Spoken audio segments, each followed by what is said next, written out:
La nostra torta della nonna. Cioè, qual è il dolce migliore? È sempre quello della nonna, non si sa come mai. La torta della nonna è quella che mangiavo quando ero un ragazzino, era buona ed era quella di una grande azienda della produzione dolciaria italiana, ma è meglio non fare nomi. Ed è stato un piccolo omaggio fare questo dolce proprio a quella torta. Gelato, pinoli e mandorle, caramello, biscotto frollo gluten free, pralinato di pinoli mandorla leggermente salato, una crema pasticcera leggera al limone, pinoli, kumquat canditi in casa e poi un po' di spuma alcolica leggera al limoncello. Cominciamo con la crema pasticcera, mettiamola sul fondo del piatto, una generosa porzione, mettiamo il biscotto frollo centrale, là, così, qualche kumquat con candito a crudo, sciroppati con un po' di zucchero e un po' di succo di limone. È arrivato il momento cruciale, una piccola quenelle di sorbetto,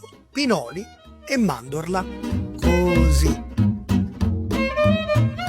Dorso del cucchiaio, schiacciamo un poco, là, pralinato di pinoli, salati e mandorla. Copriamo il tutto con la spuma di limoncello. Leggera leggera, così, senza grassi, soltanto albume, un po' di pinoli tostati leggeri leggeri, solo tutti italiani. Così, infine, la nostra cialda di caramello sopra. Schiacciamo poco, la nostra torta della nonna e mi raccomando, anche voi nonne, fatele brave.